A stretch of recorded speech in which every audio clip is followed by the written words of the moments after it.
Sebenarnya sejak dulu kelas 6 kalau nggak salah ya, pertama kali dikenalkan sama yang namanya penelitian. Lewat dulu ada namanya Ostarnas. Oh Jadi ya, dulu Ostarnas. Ostarnas itu kayaknya ada lomba untuk Lomba ya. membuat proposal penelitian gitu ya, waktu kelas 6 SD. Terus dari situ mulai dikembangkan, SMP juga ikut penelitian lagi, terus SMA juga dilanjutkan lagi. Mungkin penelitian yang benar-benar besar yang pernah aku lakuin itu ada dua sih, Bu.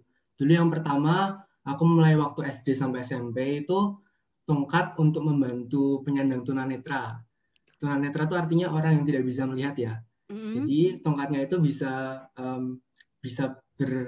menuntun orang yang nggak bisa lihat supaya mereka bisa berjalan dengan lebih nyaman gitu, Bu.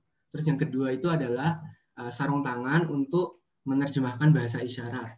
Bahasa Wow. isyarat itu bahasa yang dipakai untuk orang yang tidak bisa ngomong ya, Bu. Oke. Penelitianku itu sering banget gagal, Bu. Sering banget ya. Iya, sering banget gagal.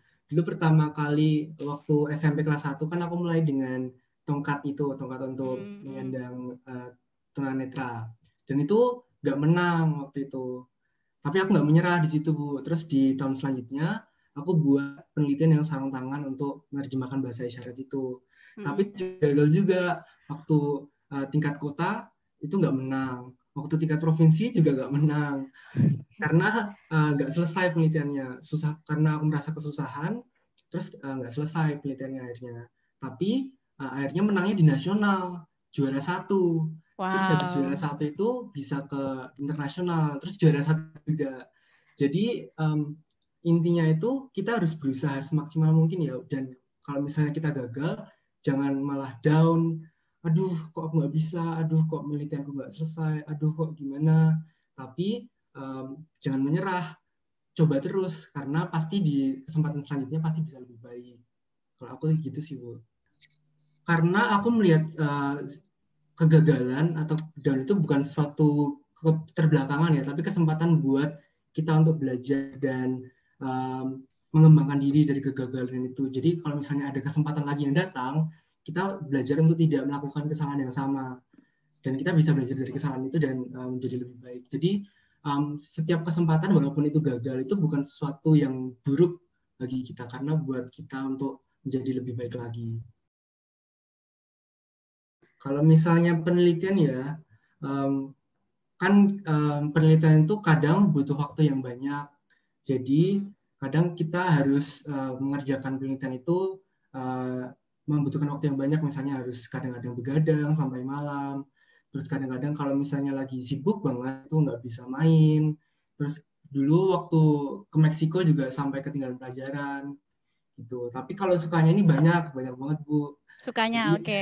ya pertama Pak yang pastinya pasti dapat pengalaman yang baru, pengalaman yang menarik, terus dapat teman-teman yang baru, terutama misalnya kalau besok teman-teman juga bisa sampai ke luar negeri. Nanti teman-temannya bukan cuma orang Indonesia aja, tapi orang Meksiko, orang Jepang, orang India, semuanya bisa berteman sama kita. Terus juga prestasi ya pastinya juga. Jadi misalnya kalau kita menang, kita bisa mendapat penghargaan, bisa mendapat sertifikat gitu. Terus juga tadi juga sempat disinggung bisa jalan-jalan kemana-mana. Iya ya. Terutama kalau aku sendiri kan dari penelitian itu udah bisa jalan-jalan selama ini ke 4 negara. Jadi setahun sekali bisa pergi ke luar negeri.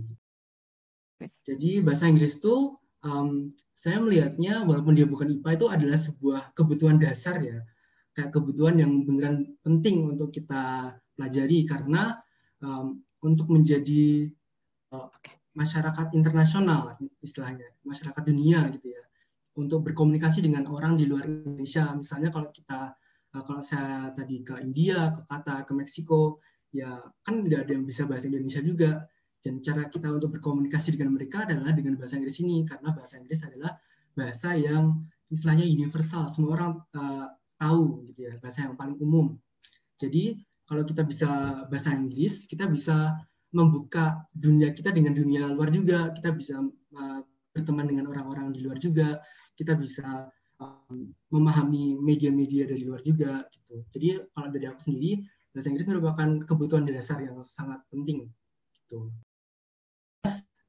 Bagaimana cara saya mengenali bakat ya itu waktu itu.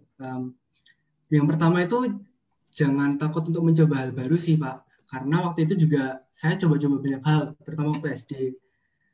Dulu kan sempat lomba bercerita, lomba pidato, lomba baca puisi, lomba robotik, pokoknya semuanya saya coba. Dan pertama jangan takut untuk mencoba hal baru, mencoba hal sebanyak mungkin, dan dari hal-hal itu mana yang cocok untuk kita dan ditekankan dengan wadah-wadah yang ada di sekitar kita.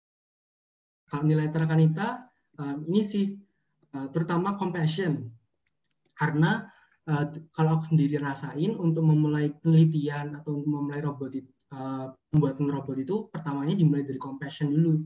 Kita harus tahu orang-orang di sekitar kita tuh punya masalah apa sih, orang-orang di sekitar kita tuh kira-kira butuh bantuan apa sih yang kita bisa lakukan, dan dari compassion itu kita tergerak. Oh, jadi aku terima kasih banyak juga kepada Bapak Ibu yang mau mengundang saya lagi ke SD Terakanita. Nah, terus terima kasih kepada teman-teman kelas 3 semuanya, anak-anak yang mantap, anak-anak yang baik, anak-anak yang keren, dan semoga besok bisa melanjutkan juga ya, melanjutkan prestasi-prestasi di SD Terakanita ini. Terus semangat juga buat teman-teman semua. Aku yakin kalau teman-teman dari SD Terakanita Bumi Hijau ini pasti anak-anak yang keren.